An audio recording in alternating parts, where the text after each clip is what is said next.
Hopefully you can hear me now. I want to read our mission statement to you. Our statement is to honor our oath to uphold the Constitution of Canada to the best of our abilities, preserve the peace, prevent offences, and discharge other duties as a police officer faithfully, impartially, and according to the law. To continue to serve and protect the public while remaining independent of political influence. To repair and regain public trust, which is being damaged and lost due to the enforcement of emergency measures. To encourage active duty members to join our court action requesting clarification on the validity of these emergency orders. We believe that these measures are not only in conflict with our Charter of Oath, but also place active duty police officers in an untenable position when directed by politicians and senior management to enforce these emergency measures. That's right. Right? That's right. Yeah. That's right.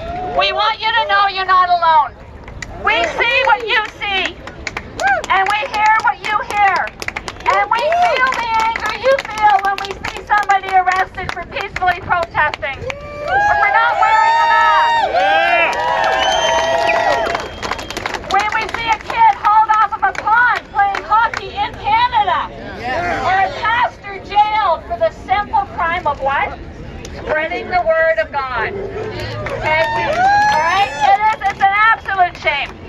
So, alongside with the injunction, we are working behind the scenes, and you may not see anything out in the forefront, but please do know we are with you. We are here to stand on guard for thee. We are collaborating with other movements worldwide, so it's not only in Canada that the cops are unhappy, okay? It's everywhere. So there is a movement, we have momentum, and we will win!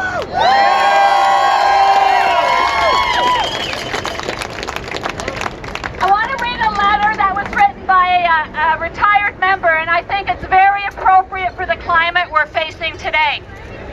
When I took my oath over 30 years ago, I found the whole event of finally becoming a police officer very overwhelming. I had always known that I wanted to be a police officer at a young age, and it finally came true. I understood the Charter of Rights and Freedoms and my oath. The best way I can explain how I did my job was, could I look in the mirror and look at my loved ones in the eye for what I did that day? Did I do what was truly right? Did I help people? Stand up for people who needed someone to stand up for them? Did I do what made me feel good at night? The actions I see with many events of the police today, I wonder if any of those officers can say this to themselves. And I think we know the answer to that. Right? So, having said that, officers, that you can hear me, we appreciate that you put your life on the line every day.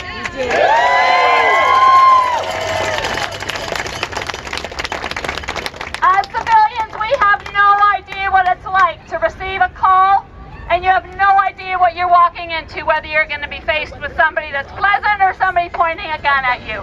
So please do know, we appreciate what you do. We urge you to remember your oath. Your oath to uphold the Charter of Freedom and Rights. Your oath to serve and protect. And that means to protect everybody that's here, everybody that's out there. You're served and protect. And there's no distinction between protecting us from a criminal or protecting us from an unelected health official. Or a dictator politician.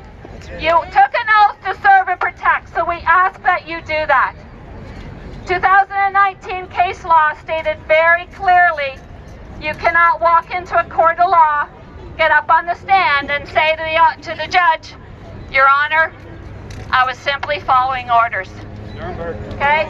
It wasn't sufficient then, it wasn't sufficient in the Nuremberg trials, and it will not be sufficient again.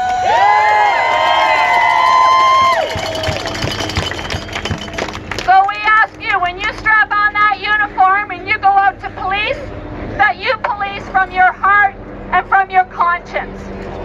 Pull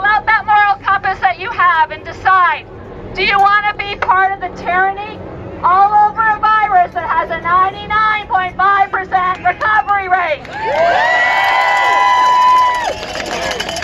Or do you want to be the catalyst that destroys it? That tears down this tyranny? We ask you, stand with us. Stand with fellow Canadians, because united we stand, we cannot be defeated. We will win!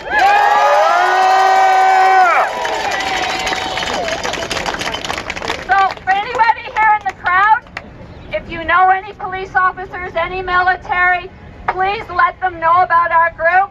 We want every cop and every military in the country to join. Okay, we can be followed on Facebook at Police on Guard for Thee, or on our website, which is policeonguard.ca. If anybody you think would be interested that's not happy with what we're seeing in our country today, I have some business cards with the contact info. So you can reach out to me, I'll be here. So with that, I will say God bless you all, God bless Canada, and where we go on, we